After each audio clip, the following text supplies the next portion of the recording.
Welcome to Cambridge Forum, discussing the role of the media and the health of democracy with Alex Jones of the Shorenstein Center on Media, Politics, and Public Policy. I'm Charles Sennott. I'm a journalist. I'm the co-founder of Global Post and the executive director of the GroundTruth project, which is now based at WGBH. And I'll be your moderator today. Our conversation is going to explore some contemporary developments in the media landscape, and we'll be trying to assess how well today's media, both print and electronic, is fulfilling its role in our civic life. I wanted to just say that journalism these days is very much under attack. I don't think there's ever been a more perilous time to do journalism in the field. But it's under attack on a lot of fronts. It's under attack financially because there are a lot of struggling business models for how we do good, in-depth work in the field. How are we going to pay for that? How are we going to make that work?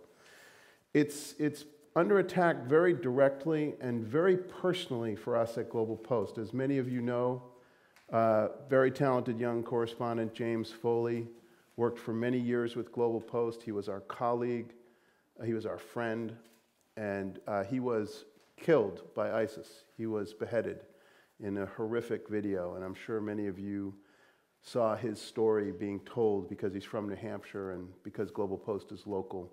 That was a very direct and personal way in which we feel the attack on journalism.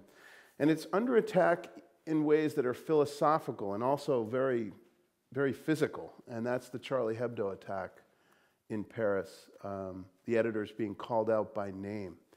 So I think we've always understood the peril of journalism, and we've always understood that we put ourselves at risk to try to tell these stories. I think all of us who do this kind of work have been willing to brave a crossfire. I think what's different now is we're in the crosshairs and we're targeted. And this is something I want to ask Alex about today, about this very broad question of the health of a democracy depending on vibrant journalism. What happens when it's this under attack and under assault on so many fronts? A free press, public access to information, and a broad range of ideas and opinions are considered essential for a healthy democratic republic. So essential that the founders included protection for freedom of the press as the First Amendment to the Constitution. So the question we want to ask today is, how is today's press carrying out its mission? How are we doing? Are we succeeding in this goal? Where do current threats come from, like the ones I've described? How can citizens inform themselves in today's media environment? And these are just a few of the questions that we're going to want to put out on the table, and we want to hear where you want to take this dialogue as well. But we're going to begin with some comments from Alex Jones. Alex is director of the Shorenstein Center on Media, Politics, and Public Policy, and the Lawrence M. Lombard Lecturer in the Press and Public Policy at the Harvard Kennedy School. He covered the press for the New York Times from 1983 to 1992 and was awarded the Pulitzer Prize in 1987. His most recent book, Losing the News: The Future of the News That Feeds Democracy, was published in 2009. The New York Times Sunday Book Review called Jones a bringer of light in the encircling doom. I'd call him a friend, but he definitely brings light, and he definitely understands the issues we face. Alex has also co-authored 2 previous books, including The Trust, the Private and Powerful Family Behind the New York Times, which was a finalist for the National Book Critics Circle Award for biography. Jones has a long list of professional awards and achievements, including the 2011 DeWitt Carter-Reddick Award for Career Achievement. He serves on the boards of the Committee of Concerned Journalists, the International Center for Journalists, the Foundation of the Society of Professional Journalists, the Nieman Foundation, and I am very proud to say is also on the board of editorial advisors at Global Post. Welcome to Cambridge Forum, Alex Jones. Thanks, Charlie. If it's all right with you, I will just stand up and walk around. You know, I've thought a lot about it since Pat approached me about doing this, the health of democracy, the role of the media. How does one measure the health of democracy? I know that your series is going to have a number of focuses over the period of the next weeks and months. But I really believe that Charlie was getting to it in many respects. Perhaps this is a journalistic conceit, but I think those of us who are in professional journalism, which is a specific thing, the media is much bigger than professional journalism, especially now. But I'm talking now, for the moment, professional journalists certainly, and I think actually most American citizens believe that the core of democracy, certainly of our democracy, is freedom of speech and of the press. But it's not that simple. It really isn't, especially not now. And I don't think we ought to think of it as simple. I think we need to think of it as nuanced, complicated, complex, and even contradictory. For instance, is there within that freedom a responsible press and responsible speech? Are those things necessary? Or is it really all that is necessary is the ability to say what you want and to print what you want? That's two different worlds. And we're now, frankly, in a situation in which we're going to be having to make a choice, or at least live with both of those extremes, because that seems to be the way the world is headed. Americans, I think if you asked most of them, would, as Charlie mentioned, feel that the First Amendment is the sort of the cornerstone that virtually all Americans would cling to as essential to our form of democracy. We're the only country in the world with a First Amendment, and the First Amendment was an amendment and not in the original Constitution because it couldn't have been ratified if it had been. Ironically, the Bill of Rights, after the first 10 amendments to the Constitution were created, had to be ratified by 2/3 of the existing states at that time. There were 13 of them. 3 states declined and did not ratify the Bill of Rights until the 1940s. Would you care to know what those 3 states were? Some of you may know. One was Georgia, and that was because of slavery. The other 2, Massachusetts and Connecticut. Well, now, bear in mind, the First Amendment is not just about free speech and free press. This is what the First Amendment says. Congress shall make no law respecting an establishment of religion or prohibiting the free exercise thereof, or abridging the freedom of speech or of the press, or the right of the people peaceably to assemble and to petition the government for redress of grievances. There, encapsulated in a very few words, is, as far as I'm concerned, democracy. The first part, the freedom of religion. Essentially, that says you may have the freedom of belief. You may have the freedom of your own conscience. You may believe and feel and have the values and principles that matter to you and that you're convinced are correct. The third part, the right to assembly and petition the government for grievances, that's politics. That's activism. That's the kind of thing that those of you who are engaged in politics, my guess is, if you're out on a night like this to talk about democracy, you probably are in some fashion. That's what that guarantees, that you may not be told 3 of you may not gather, 10 of you may not gather, 100 of you may not gather, and you have to keep your mouth shut. The thing that binds conscience and activism in politics is freedom of speech and press. That's it, as far as I'm concerned. But the First Amendment has a checkered history that you may not realize. We tend to take it for granted. For instance, we take for granted that if you're opposed to what the government did in Vietnam, in Afghanistan, in Grenada, in Iraq, whatever, you may express that freely and without fear. If you did that in World War I, you would have gone to jail, and many people did. In other words, the First Amendment effectively is what the Supreme Court of this country says it is. And for 2/3 of our history, the Supreme Court basically said, the First Amendment may say what it says, but it's subject to interpretation. It's subject, for instance, to the will of state legislatures to pass laws that make it illegal in their state to say certain things. I mean, in the years before the Civil War in the South, if you expressed opposition to slavery, you went to jail. That was our history. That was our First Amendment, the way it was actually lived and realized until things began to change in the 1920s and 30s. Now, we don't live in that world now. We now live in a world in which the First Amendment guarantees these things in a different kind of way. And I think that no matter what your politics are, you cling to the idea that you have a right to speak your piece and that no one is going to pound on your door and haul you away if you do so. But again, it's not that simple. I want to talk to you about how this free speech, free press issue applies to the world we're living in now, a digital world, a very different world than the one Charlie and I experienced in the early period of our careers. Me at the New York Times, him at the Boston Globe.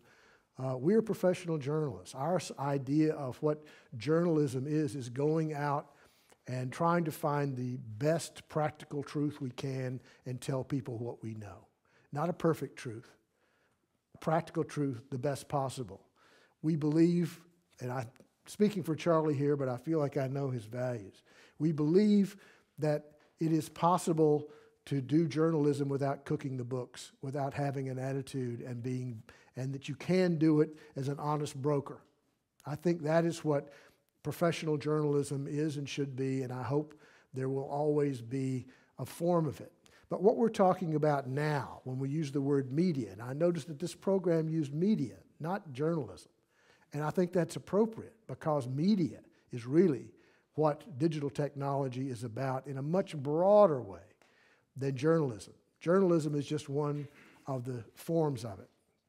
But to understand, from my perspective anyway, to understand where we are, I think it is most helpful to look at what happened 500 years ago. Now that may sound ridiculous to you, but actually it's not. In 1450, Johannes Gutenberg basically changed the world. He didn't basically change it, he did change it. He changed it by the inventions, and there were several of them. It was not that he invented the printing press. He invented several technologies that basically included making printing simple, easy, cheap, whatever. But the effect of it was he created mass communication relative to the time. Communication had not changed until Gutenberg, since written language was invented 5,000 years ago. Effectively, it was the same thing, writing words on something, parchment, papyrus, whatever. But it was essentially the same technology as existed since the beginning, since the invention of writing. Gutenberg comes along. Gutenberg was a very interesting guy. He was like Stephen Jobs in some respect. He was a hustler, an entrepreneur. He was not an idealist. He was a guy who wanted to make a fortune. I mean, he started his career as a man, he was a metallurgist, and he started his career by creating mirrors out of metal and polishing them highly, and then selling them to pilgrims who would come to religious sites all over Europe and hold the mirror up to one of the sacred relics, and he would tell them that the holy light from the relic was captured in the mirror and sell it to them at a very nice price. That was Johannes Gutenberg. But he was also really smart. He invented these technologies that made it possible to mass produce printed material. And that changed the world. That changed the world. But it didn't change the world quite the way you may think it changed the world. We tend to, it's been 500 years. In our way of looking at the world, that's a very long time. And we tend to conflate those 500 years and think the printing press, the Enlightenment, scientific advancement, Didn't work that way. What happened, first of all, was that the technology and the economy of printing and reproducing information at the time totally collapsed, which is not unlike, in fact, what's happening right now because of digital technology. And all kinds of things happened because of this introduction of mass communication that were counterintuitive and did not have positive, immediately anyway, positive outcomes. And some of them are incredibly counterintuitive. For instance, you would think that one of the things that would be obviously benefiting from mass communication from Gutenberg's printing would be science. In fact, it was just the opposite. It stopped scientific advancement cold for about 150 years because the scientific thinkers, the elites of that time, communicated with each other in Latin. And they disdained this new technology because it tended to be something that was used to print things in the vernacular. And so ordinary people were able to read in Spanish and in French and in German and in English. And people printed in those languages, and the people who seized upon the technology, who saw it as a real opportunity, were not the scientists who were at the forefront, but the people who were the pseudoscientists, the superstitious people, the hacks, the charlatans, the people who used the technology to spread all kinds of bad information. The technology didn't care. The technology was there to be used by whoever would seize upon it. And it took 150 years for the scientific thought and advancement and to wring out much of the bad information that this incredible invention that changed the world made possible. I mean, Galileo came after Gutenberg. Galileo had to recant his theory of the sun moving around, or the earth moving around the sun, well after Gutenberg. My point is this: we are now at our own Gutenberg moment, not the invention of the internet. That wasn't it, actually. The moment the world changed for us, and the moment we're living in now, we're living in trying to understand, trying to manage, trying to observe. And that really what this program to me is really about tonight is what's happened in the aftermath of something that happened in the early 1990s that was triggered by an Englishman named Tim Berners-Lee, who, for political reasons, as basically a revolutionary, created the World Wide Web. The World Wide Web is what changed the world, not the internet. The internet, if you recall, back in the 80s, and even after that, was a mechanism that was recognized as revolutionary, but it was controlled, like newspapers and television and radio. It had somebody there, as the gatekeeper. The gatekeeper mostly was America Online. You remember those days back in the 80s when every magazine you got came with a disc that you were supposed to slip in and then call up, and you had access to the web, but you had to go through AOL. Well, Tim Berners-Lee, a computer scientist, had the idea that this was not the way the world should work, and that it would be better for democracy. It would lower the threshold for citizen engagement. It would eliminate the editors. It would eliminate the bosses. It would eliminate the gatekeepers. It would flatten everything if you created some mechanism so that everybody could use the web. And that's what he did by creating the World Wide Web. You got to be your own printing plant, and that's where we are right now. And that has created a number of issues that have great relevance to what we're talking about tonight.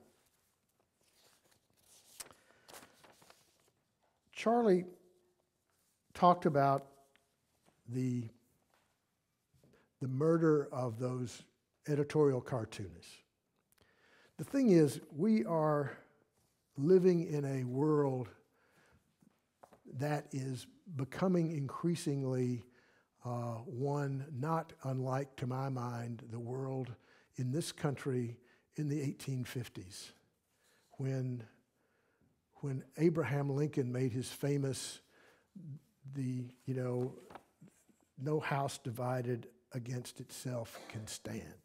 That was in 1858. And he was talking about slavery. He was talking about a country in which there were two diametrically opposed value systems. And he was saying they can't sustain being in that kind of opposition. We're now living in a world that digital technology, media, if you will, especially, has made possible, in which there are a lot of people who are having to try to figure out where they stand when it comes to a tolerance and a willingness to accept bad information, criticism, painful, hurtful, false information about themselves in exchange for the right to be able to speak freely themselves. They are having to come to some kind of a place that will allow one or the other or somehow both. I think that the cartoons situation is one that bears really thinking hard about. I am a journalist, as you know, and I am someone who believes strongly in the right and the need for there to be able to be freedom to mock and ridicule, to be satiric.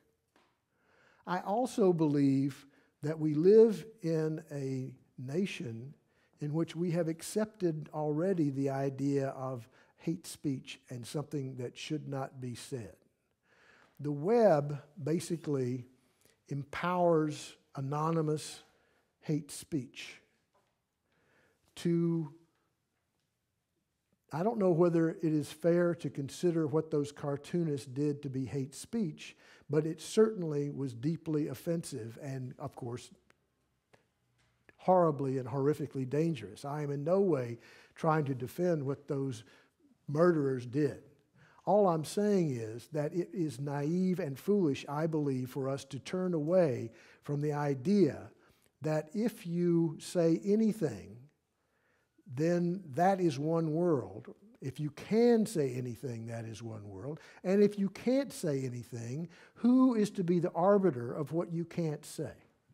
Those are both, I would believe, for most people, unacceptable alternatives. They don't want to have to choose between everything, including hate speech of any kind, of all kinds, and a kind of censorship, a big brother life, an authoritarian control like we have in China, like we have in Russia, now like we have like in Turkey. Turkey being a place that was one of the stalwart bastions of free speech in the Western kind of tradition until a year or two ago, and now is absolutely not that. I believe that we are now, if we look at democracy and we think about what democracy is, we're going to have to find a way to find that compromising spot that allows as much free speech as we can tolerate, but also puts some limits on free speech. That's a very difficult place to walk. That's the place I believe professional journalists are trying to go. They are trying to do something that is a public good, which is journalism that is disciplined. But we live in a world in which that kind of journalism is only a fragment of the information that is out there, a fragment of the media in all of its forms, social media, all kinds of media, everything that's happening out there, that cacophony. That, I think, is how we need to think about this issue of media and democracy, not just about how journalists who are trying to do their jobs are under fire. There's no question that they are.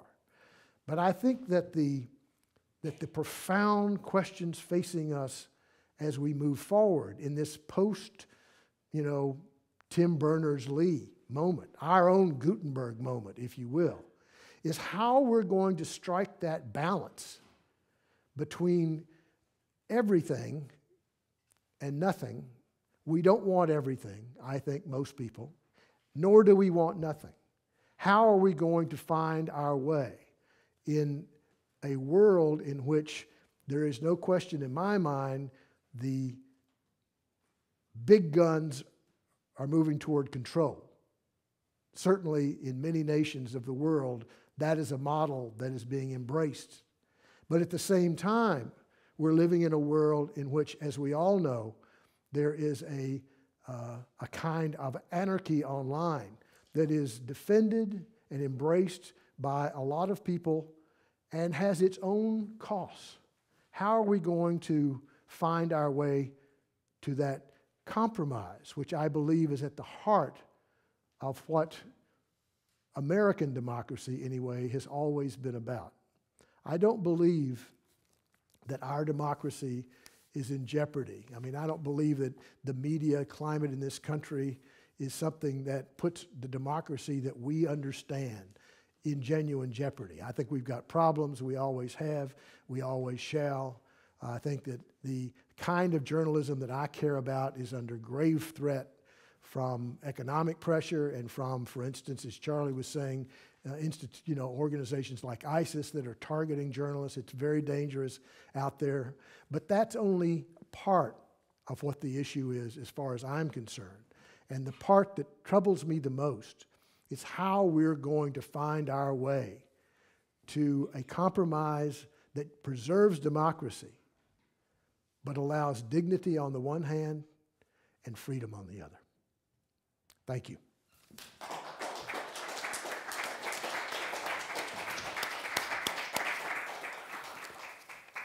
Thank you, Alex.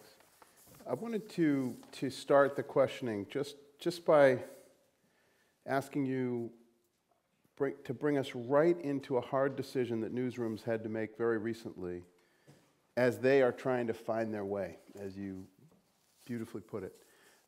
Would you publish the cartoons, the Charlie Hebdo cover, with the cartoon depiction of the prophet? How many of you have seen it online? So for those who haven't, a cartoon image of the Prophet Muhammad with a tear, and I thought a respectful image, but one that nonetheless, because it is physically depicting the prophet, is therefore blasphemy to Muslims. Would you publish that cover? Yes. I'll tell you why. I believe that journalism requires two fundamental things. To me, every journalistic decision is at root and at heart an ethical one. And I think it requires both a sense of integrity and a sense of good judgment to be a journalist. And these are subjective things, and people can disagree honorably with each other about where those lines are. I regard this issue at this particular moment, after this horrific murder, as being something that was purely news and that had taken on great symbolic meaning. I believe at the same time that even though it may have been offensive, I think that the symbolism of not publishing it by responsible news organizations would have suggested something that I would not have wanted to be suggested, which is that you can intimidate us. My issue is not intimidation. My issue is judgment. The question, if you asked me, would I take the initiative to publish those cartoons, knowing what I do, is that I would not. Nor would I publish cartoons that I thought were offensive to any group if I was given that option. I think that's a matter of my judgment as someone who is a gatekeeper at a news organization like the Boston Globe, the New York Times, or some other one. I think that there is a principle involved here, though, in this particular case, this very specific case. If I were in Europe now, would I take the initiative to publish more cartoons that were likely to inflame the Islamic community in my country? No, I wouldn't. I wouldn't, not because I think that there ought to be a law against it, but because I think it would be bad judgment to do so, just like I would think it would be bad judgment and bad taste to publish some photographs that are for my audience, for the people that I serve, the people that I'm trying to, to get to trust me, would be offensive to them. So that's my answer. Okay. I want to pause to just say you're listening to Cambridge Forum as we continue our discussion of the role of the media and the health of democracy. It's a very reasoned and balanced answer. And I looked at it differently, and I think I'll share why for a minute, and then I want to go right into another question. But I chose to hedge on this one in this sense. At the GroundTruth Project, and ultimately what was done at Global Post, was to show the image on a newsstand out in the world, but not just show the image, because we wanted to show that it's in the world. We wanted to recognize that it's a news event. But we never would have before published an image, even a cartoon depiction of the prophet, because it would be so insulting to people of the Muslim faith. That my judgment, my reasoning here was, let's not do what we wouldn't have done before, now, to show our courage. I'm with you on this idea that we don't want to have any indication that we're somehow being intimidated. On the other hand, if we stay true to the judgment we had before, we can go forward. And then I think I would have had a different position on this even 25 years earlier, where people would not have been able to find it so easily on the web.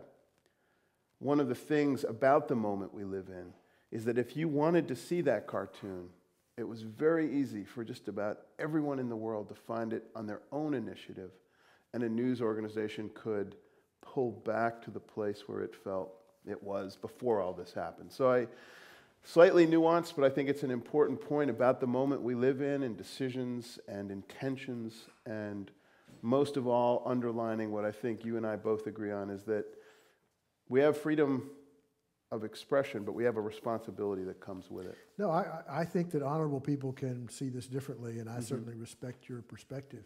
I just think that in this particular case, because of the thing is, the murders, no matter what the provocation, were not an appropriate response. And that was the thing that I thought trumped in my mind, to say, this will not stand. The murders were carried out by terrorists, and one of the great intentions of terrorism in the days we live in is to divide us. And I think this one had a very powerful impact, particularly in Europe, where there's a tension between what we would call the First Amendment, which incorporates, as you pointed out, freedom of religion as well as freedom of the press. And in France, there's a great challenge for France in this moment, if they choose to look at those freedoms the way we do, or if we want to sort of impose our view on that situation. And that is that there's a very fair criticism of France that they don't always celebrate freedom of religion. For example, the banning of the veil, of the headscarf, you could interpret that as inhibiting someone's freedom of religion. Yet freedom of expression, freedom of the press is celebrated much more passionately, much more fervently. And I'm wondering if that is a uniquely American concept, freedom of religion and freedom of the press, or is that a universal concept that is shared with other cultures? It's far from universal, but it's certainly a Western. One of the things that happened in the aftermath of Gutenberg was one of the most bloody periods of European history, the wars between Protestants and Catholics, because that would not have happened. The 30 Years' War would not have happened without printing. That was what basically stirred the Protestants up sufficiently to challenge the authority of the Catholic Church, and it was an incredible bloodbath that went on almost like genocide. I think the point is religion has long been a flashpoint for people, that people feel passionately about these things. That's why I think that the issue in many respects is what we're willing to tolerate in exchange for being able to have that freedom ourselves, tolerate in others for ourselves. I think that the problem is that if you try to liken it to, say, the golden rule, you want to be treated as you would have others treat you. Well, that's fine unless, for instance, you think that you're absolutely right and everyone else is wrong. And if they don't agree with you, then they're not to be treated the way. I think that the culture of France is several things. One, it has this passionate, romantic history of seizing its own freedom in the French Revolution, which then, of course, turned very bloody, but was a calculatedly symbolic moment when France declared itself a free place. I think the reality of France now is that freedom shows itself in one way, in a kind of humor that is satiric and can be nasty, biting, vicious, whatever. But it also has a huge now Islamic Muslim population, biggest Islamic population in any country in Europe, and that is a group of people with a different perspective. I think that is their flashpoint. Race isn't so much. Religion is, or at least it's a kind of a hybrid. In our case, it's race. In the United States, race is that sort of tender spot. And I think that what you have to sort of try to figure out is how and whether to an Islamic person living in France, what we would consider to be effectively comparable in a racial sense as something absolutely unacceptable is what they see happening around them, and where that puts the media and the government in terms of controlling what is and what is not allowed. But do we want the government controlling that? That is where the hard part comes. Who do you trust? It's very hard for me to find that I trust Vladimir Putin. I certainly don't trust the people who are making these decisions in these authoritarian nations that are increasingly adopting, for the sake of peace, for the sake of tranquility, for the sake of harmony, the ability to basically squelch speech. That, I think, is just as dangerous as the kind of very, offensive, perhaps, satire that is going on, in some cases, hateful satire. And how do you find that place in the middle that allows what is sensible to allow, but does not simply say anything goes? I don't think anything goes can do anything but bring on a reaction that will be even worse. The age of terror and the age of terrorism has really, I think, divided us, as I pointed out before, on these issues. And I think that may be part of its intention, is to go right into our weakest spots. And in that era comes a dialogue that we're all having about our freedoms and about how we're going to balance privacy laws, our own sense of where do we draw the line on when information is leaked, and is it responsible journalism for Assange or for Snowden to bring those documents forward? Are they journalists? Are they publishers? And does it require the filter of journalists to take that data leak and put it out into the public in a responsible way? And I think it's very interesting in this time where all these questions are coming to the fore. Not only are we in a great technological change and an upheaval, but we're starting to question what is the role of journalism in and amid all this change. So I wanted to dive right into Snowden, and I wanted to ask you about that case, about what he did. And is it publishing? Is it just a pure leak? And what is the responsibility of a news organization to be careful with those kinds of documents? And did the media do a good job? Well, I believe that there are secrets that should be kept. And I think that the media, the news media, all media should keep them. I think that is something that I feel quite comfortable with. And I believe that news organizations like the New York Times, where I work, have been quite responsible in trying to sort out what is a real secret from what is just something that is embarrassing. I think governments tend to immediately default to this is something you should not publish because it is embarrassing. I don't buy that. I think one of the great moments of American journalism was the decision by the New York Times to begin publishing the Pentagon Papers, which was a story of how our country was lied to by several administrations about Vietnam. That was information the public had a right to. And I think the New York Times was correct in pursuing that. Now, Snowden is, not unlike Daniel Ellsberg, who stole the Pentagon Papers effectively and leaked them to the New York Times. Snowden stole information and leaked it, some of it, but he hasn't leaked it all.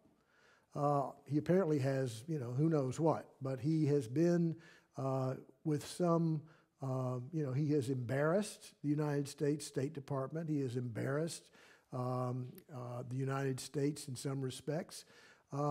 But as far as I can tell, to the best of my knowledge, nothing that Snowden has put out there has cost anyone's life. It's embarrassed. It has probably, done some damage to diplomatic relations in some respects. But I have a pretty high standard for what is a legitimate secret. And I feel like, to the best of my knowledge, and I don't claim to be an authority on this, what Snowden has done was something that was illegal, but not, as far as I'm concerned, immoral, in the sense that he did something that cost American lives or the lives of others. He did it apparently out of a desire to embarrass the United States, which he certainly has done. I hope he comes back, and I hope he comes back and gets his day in court, because I think you should understand something. When the Pentagon Papers case happened, the New York Times, the Washington Post, the Boston Globe, and the St. Louis Post-Dispatch, ultimately, all four of those newspapers eventually published some of those documents, and all were enjoined by the courts to stop. And it went to the Supreme Court, and the Supreme Court ruled that they could not be stopped from publishing. It didn't rule that they had the right to publish without penalty. It said they couldn't be stopped. And it added, if you look at the decision, it added that if they decided to go ahead and publish, then they stood, they were going to have to take the consequences. And it opened the door for them to be charged with violation of the Espionage Act and so forth. So there was every reason to think that even though the Supreme Court said they couldn't be stopped from publishing, that there would then be, from the Attorney General, new charges of violation of the Espionage Act. That never happened. And the reason it never happened is that public opinion would simply not have swallowed the idea that the public wasn't entitled to this information. I think that you would have, in some respects, a problem if Snowden came back with that same issue, because the defense of Snowden would be, okay, he broke his contract. He defied the contract he had, but what did he do that was a violation of the Espionage Act that American citizens will recognize as being something that they were not actually entitled to know? And I think as time has passed, the sort of outrage at Snowden, in some respects anyway, seems to have been diminished a little bit. We'll see. I don't know. And I don't pretend to be an expert on everything Snowden did and everything he published. But I think that it is a journalist that I say this, I think there is an inherent wish by those in authority to keep information close. And there is an inherent wish by journalists who are doing their job to make information free. And those things collide. Do you think Snowden should be allowed to return to the United States and have a situation in which he can face the charges without some of the incredible looming threats to prison time that have been held over his head? Well, I don't think you can promise him anything. If Polanski can't come back, I think that what he'd have to do is take his chances. I hope he will, but I don't know. Yeah. I think that there's every reason to think that if he did come back, he would have some of the very best legal talent in the country who would be willing to defend him. Mm-hmm. And I think it would be an uncomfortable spot for the government. I give you as an example of what I mean, the politics of this are important, is James Risen, who basically said he was charged, he was under, subpoena, and he said, I'm not going to talk about my source. I don't care. I'll go to jail. James Risen, New York Times. New York Times. And the Obama administration did not want to add to their many problems and woes by having the American press have to sort of start talking about whether James Risen should or shouldn't go to jail. So this is the way it has worked over time. There has been, as I say, a compromise. There are secrets. There are genuine, legitimate secrets. And if you tell those secrets, I think you ought to be, pay the price. And I think that goes for journalists or anyone else.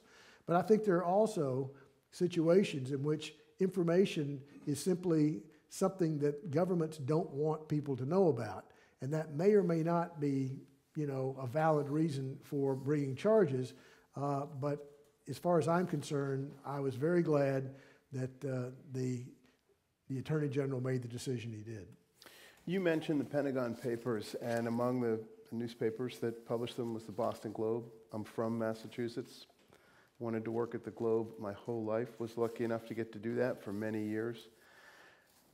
And I have always had such pride as being from Massachusetts, a place that I would always have thought to have been one of the first to support the First Amendment. I never explained Yeah, why. I wanted to dial back and say, what happened to Massachusetts and Connecticut? I'll tell you, because when you think about it, it's absolutely, really so American. At the time of the Revolution, the state of Connecticut and the state of Massachusetts had a state-supported religion, the Congregational Church. The Congregational Church was supported in Massachusetts and Connecticut by tax dollars. Therefore, the idea of independence of religion was not welcome in Massachusetts.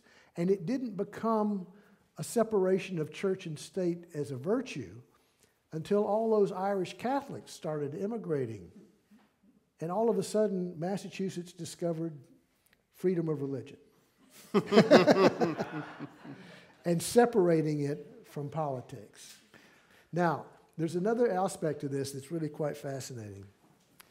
One of the reasons that New England was so important to the Revolution was that the Congregational Church, the ministers of the Congregational Church throughout New England were very, very strongly pro-revolution. And the reason they were, in large measure, was because they wanted to march to Canada and take over Canada and free it from the French, who were the Catholics, and the British, who were the Anglicans, which were Catholic as far as the Congregationalists were concerned. And so they supported the revolution. And because of that support, if you look at your history, the first movement in the American Revolution was straight north. We went up to Canada to try to liberate it. Well, we got shellacked. We came back, the American army basically in retreat, came back, and Boston was besieged. There was no mechanism or power that was going to relieve Boston of that besieged port except one. And that was the great Satan, the King of France, who also happened to be the head of the Catholic Church. There was not a single Catholic church in Boston until the King of France said, I am not going to come and run the British out of town until you allow a Catholic church so my sailors can come and go to church. And that's when the first Catholic church came to Boston. What year is that, approximately? I don't know, 1777, something like that. I mean, it was when Boston was besieged. And then when the Irish immigrants start to come and they start to reevaluate this whole concept of the thing is, it was a part of the Constitution, but they didn't embrace it as something, and they just didn't get around to ratifying the Bill of Rights until the 1940s. They just forgot. Yeah, I think Massachusetts likes to conveniently put that one aside. We did not learn that in history in Massachusetts. It was sort of on the 200th anniversary. I don't know, whatever. They finally got around to it, though. I want to ask you all to come forward if you have questions. We have a microphone here, and I want to get to them quickly. As you come to the microphone, I'm going to say you're listening to the Cambridge Forum. I'm Charles Sennott of the GroundTruth Project, speaking with Alex Jones of Harvard's Shorenstein Center about the role of the media in fostering a healthy democracy. How can citizens inform themselves in today's media environment? And so we will have you as your first question. If you could introduce yourselves before you ask the question. Hi, my name is Ron. I wanted to challenge the idea that we need to pull back from unfettered free speech because the media environment has changed. I mean, it's true now we have, the New York Times and Global Post, and we also have the Boston Herald and the New York Post and BuzzFeed and the like. On the other hand, that's always been the case. 100 years ago, we had the Hearst and the Pulitzer chains fighting with each other, and they were, sensational as rags in many ways. So it doesn't seem like, the dilution of responsible journalism with irresponsible journalism is a new phenomenon just because we now have the internet. Well, I think that you've got a good point. And certainly our country has a history of very robust, hateful speech. That's been part of politics forever. I think what's different now is the ability to spread bad information, to do it in a massive way, to do it anonymously, to do things that are calculated to incite violence and hatred in a way that's very efficient, using the mechanisms that are there. I think that, yes, there's always been hate speech, there always have been things like that. But we live in a world now. Pamphlets that incited the population, we had those 230 years ago too. Well, we did, but not anything like as many and as efficiently. And, as I say, you're entitled to, I'm not trying to paint a doomsday scenario. All I'm saying is that ISIS uses the web very efficiently. Yes. Thank you. My name's Robert Chu from Cambridge.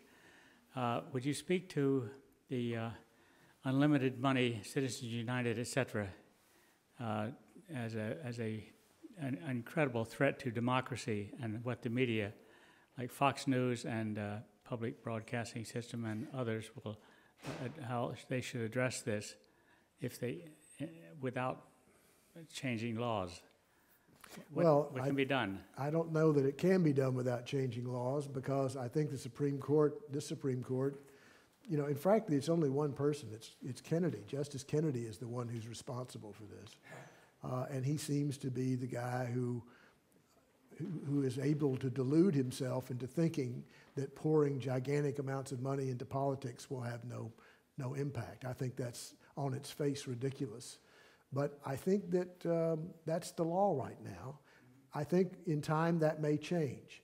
But I think that right now what you have is competing juggernauts of money that are being raised by both sides of the political equation, and they're, I think, doing great damage, in my opinion, I don't consider corporations to have free speech in the form of unlimited contributions. I don't think anyone should be able to use their wealth, especially in a world now increasingly polarized by people who have very little and people who have gigantic amounts, because inevitably that's going to be where the weight of power is going to be.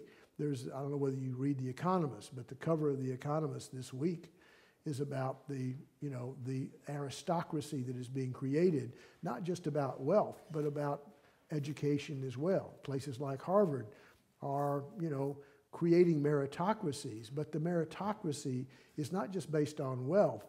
It is nonetheless a kind of elite world that is reinforcing and regenerating itself. That, I think, is a danger. I think the role of the media is to keep talking about these things. I think that what you have been seeing is, you know, articles about Citizens United, articles about wealth disparity and things like that. That is the job of a responsible media, and I think in time that can have an impact. Thank you. Next question? Hey, David. Thank you for speaking in such proximity to my school. Will you let us know who you are? My name is Donald Soleil. I'm doing a master's here at Harvard in International Relations. You said earlier, and please, because in order to ask a question, I have to make sure I know what I'm asking about. You said earlier there's somewhere a line between what is acceptable free speech and who should draw this line if there should be an arbitrator, and that we don't want an extreme of freedom of speech, people just saying anything they want because this can incite certain amounts of violence. I think that's what you were getting. That is. Right? But with freedom of expression, wouldn't you say, or with any freedom, wouldn't you say there comes a responsibility? I don't think that freedom of expression should be limited at all. I do say that if society will have any freedom of expression, instead of limiting this, there comes a responsibility upon individuals, regardless of faith or creed, on how they will react to whatever is presented to them. I don't think the person who draws a cartoon, South Park drawing a cartoon of Jesus, or a Frenchman drawing a cartoon of Muhammad is wrong. That is his freedom of expression.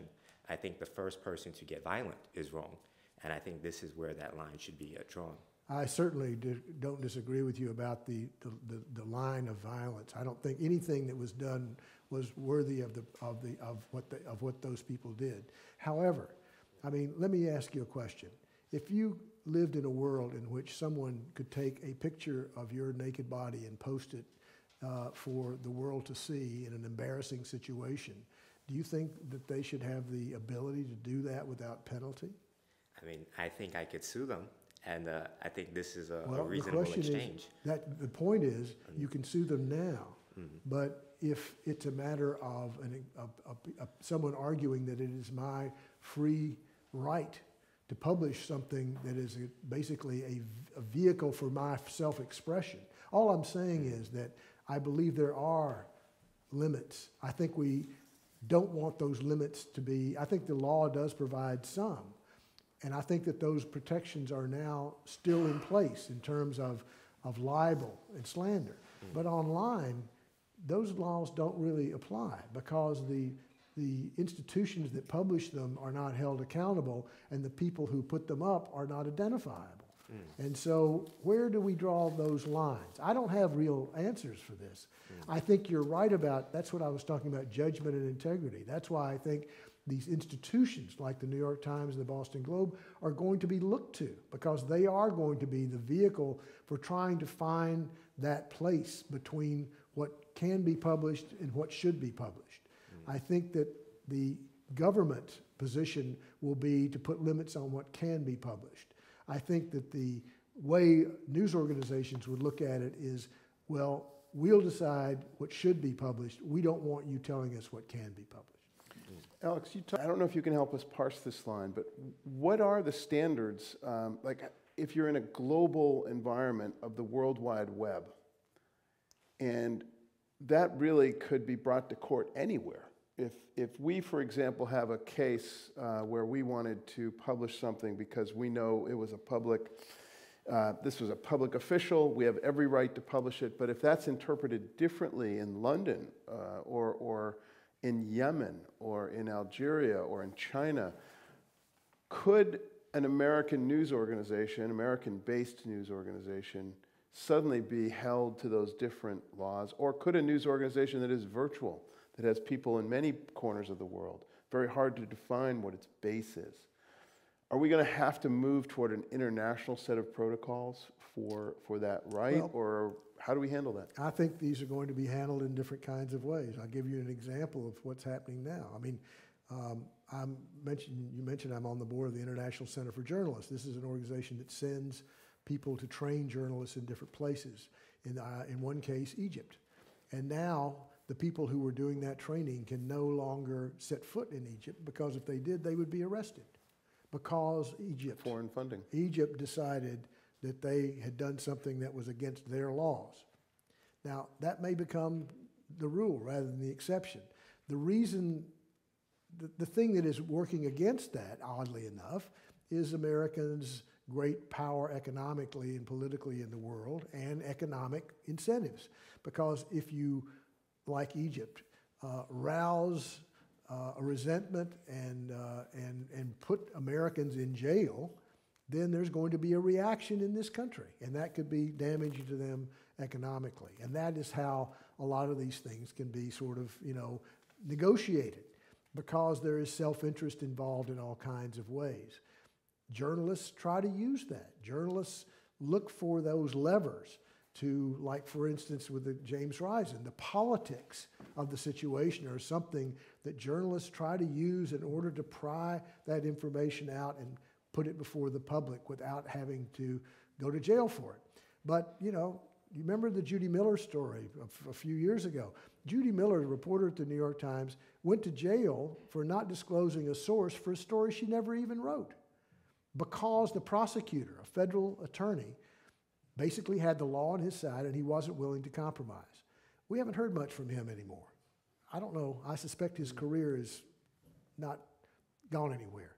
But he was doing something that he had the power to do and did do, but it probably cost him because he was so unwilling to compromise, and it sounded so ridiculous. How could you charge somebody and put them in jail for not turning in a source on a story they never wrote?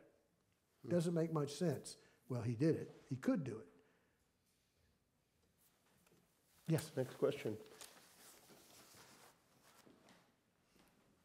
And if you can let us know who you are, that'd be great. My given name was Patrick, and my native name is Hli. Okay. Hli is a Dene name. Dene is the name that the Navajo people call themselves. Okay. And do you have a question? Yeah.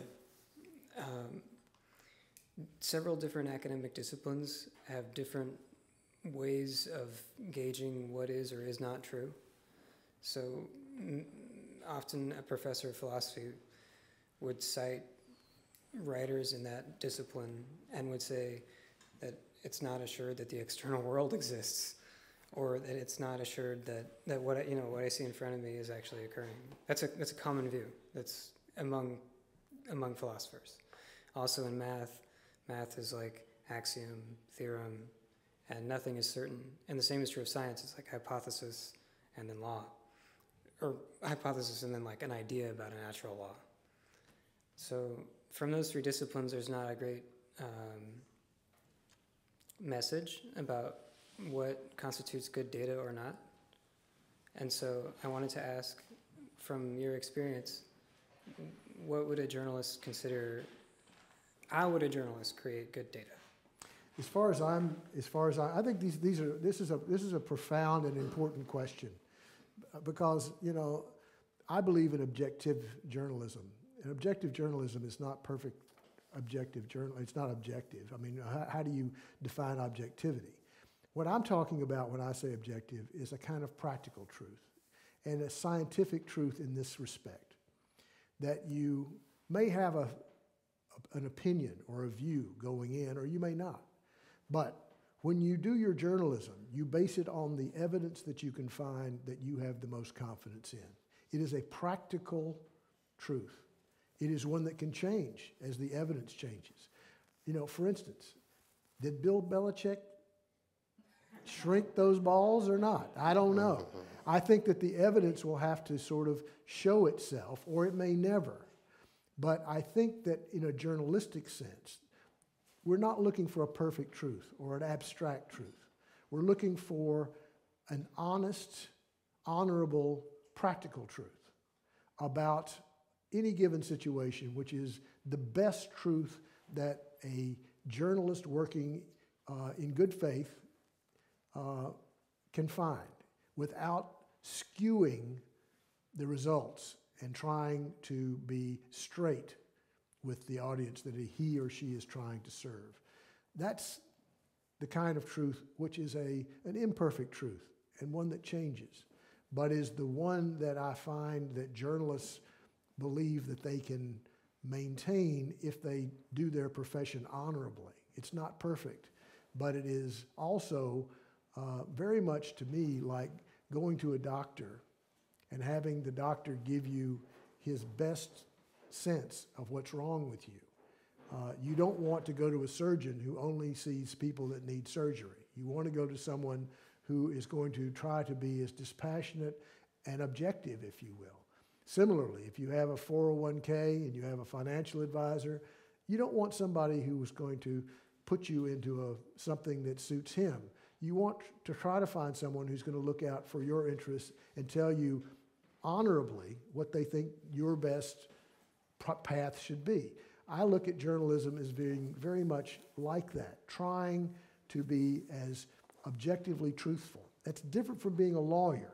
A lawyer is an advocate. A lawyer is paid to have a point of view and to tell things that are true, but not the truth. Journalists are supposed, I mean, if you're a lawyer, you're not supposed to lie. Journalists are supposed to tell the truth. There's a difference. Pat. I'm Pat Zerke, and I'm from Cambridge Forum, and I have a two-part question that both parts seem to fall under the heading of finding your way through the World Wide Web and the media. One part of the question I think is for you mainly, Charlie, and that is how do journalists who used to go to schools of journalism and learn how to be pragmatically truthful and write for the Boston Globe, how do they learn now? How do they work their way through the internet and all of the new sources of possible good or bad information that they have at their fingertips? And then the other side of the question comes back to the question of democracy. From my perspective, you can't have a democracy without a well-informed citizenry. How do citizens find their way through the World Wide Web to good information that will allow them to make good decisions about their government? Thanks, Pat. I think to try to answer the first question about how do journalists find their way these days in terms of getting the experience and the training and the knowledge and then get to places where they can practice journalism that has good values. It's a great question. It is a real challenge these days. And maybe just for a minute, I'll tell you that the GroundTruth project is a place where we're trying to train and mentor the next generation. That's what we do at the GroundTruth project. So train and mentor the next generation of journalists to do work that matters, to do work that seeks to affect change, and to do it safely, because we live in a very, very perilous time.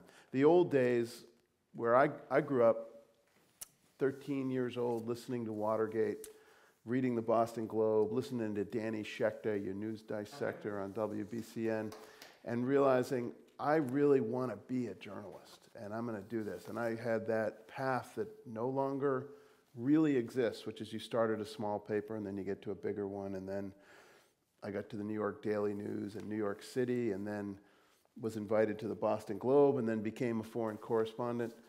That's over, sadly. That path, that trajectory has ended, and we have to reinvent this.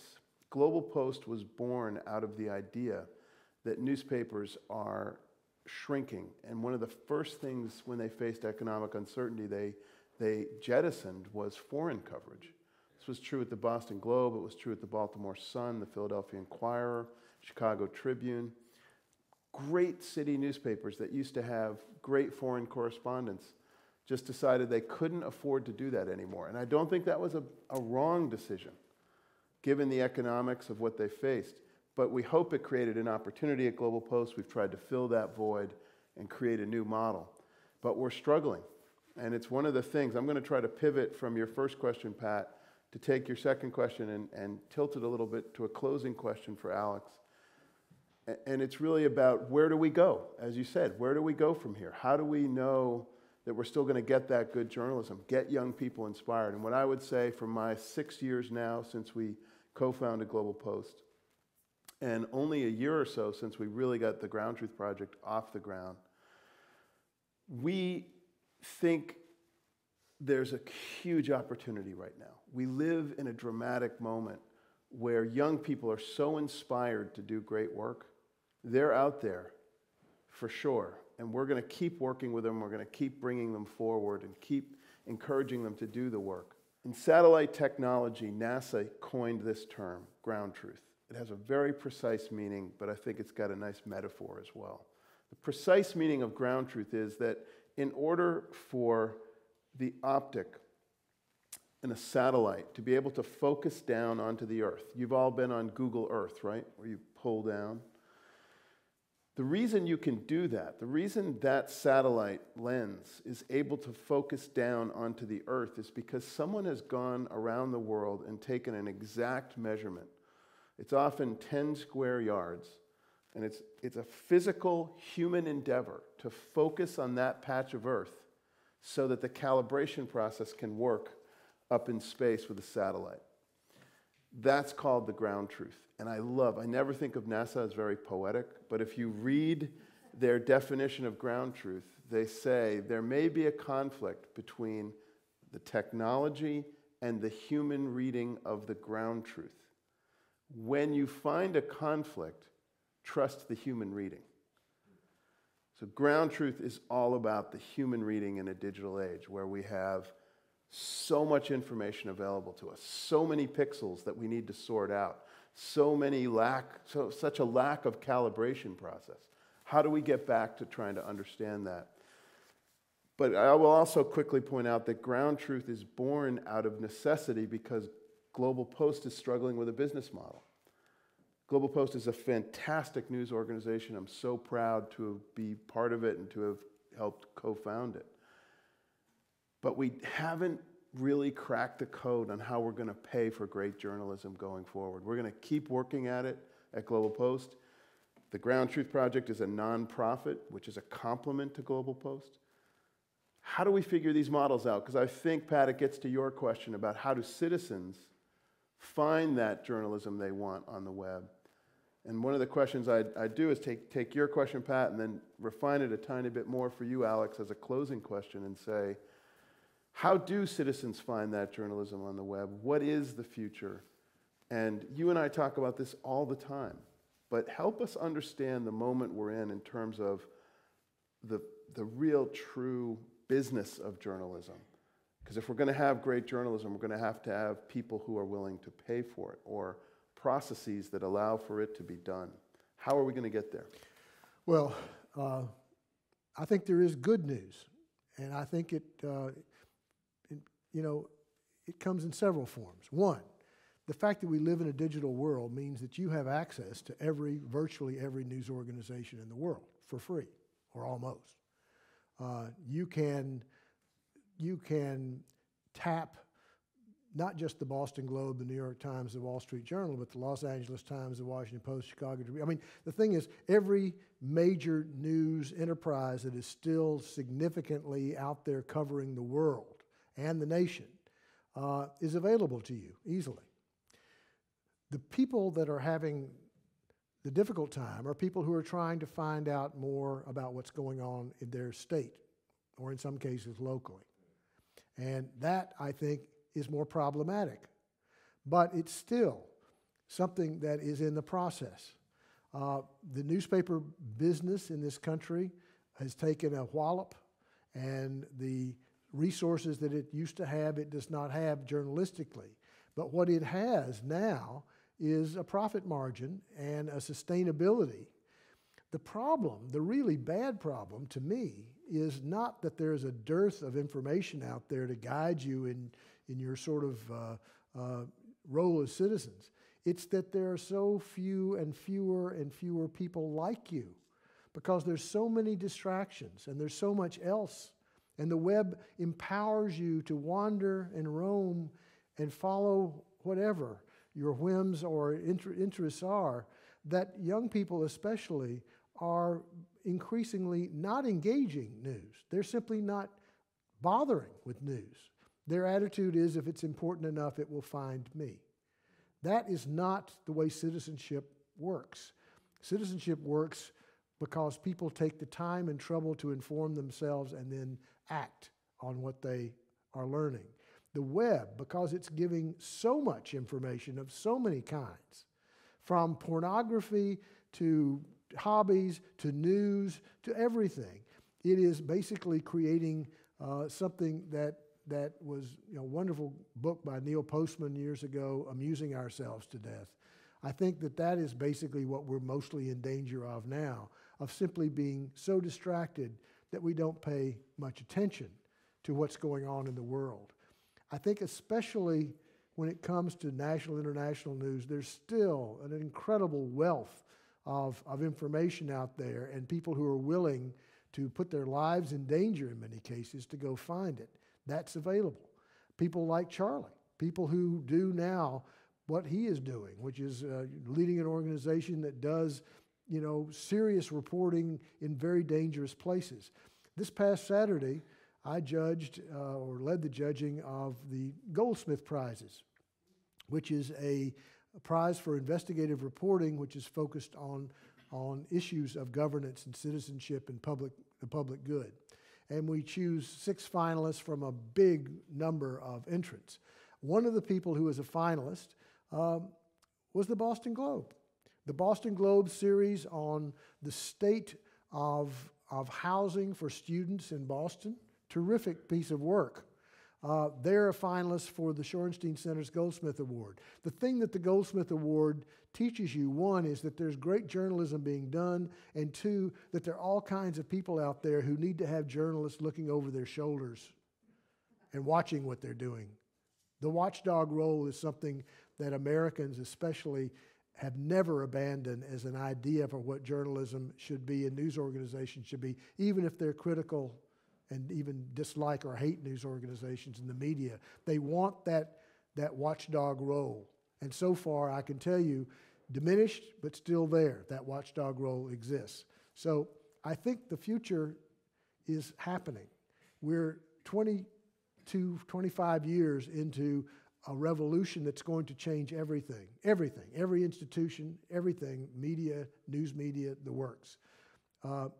We're trying to understand it even as we're living in it. It reminds me sometimes of what it was like when, after the bombing in Cambridge, they shut everything down and we were all not able to leave our apartments or our houses.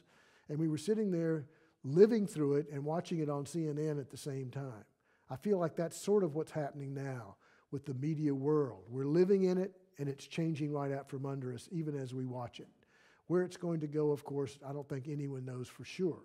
But the important thing is that we keep engaging the issue and the importance of it and recognizing that the kind of news, responsible news coverage that I believe Charlie and I represent is genuinely essential to making a democracy work. Thank you, Alex Jones. My pleasure. Thank you all.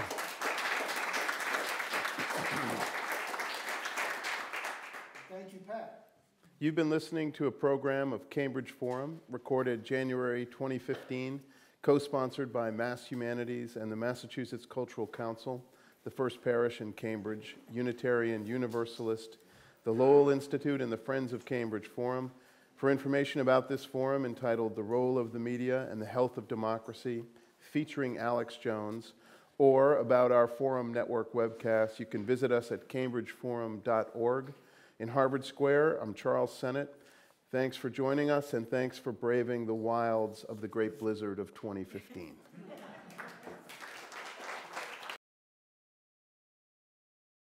1,700 workers' jobs were on the chopping block. Hundreds of flood defense programs had been cut back.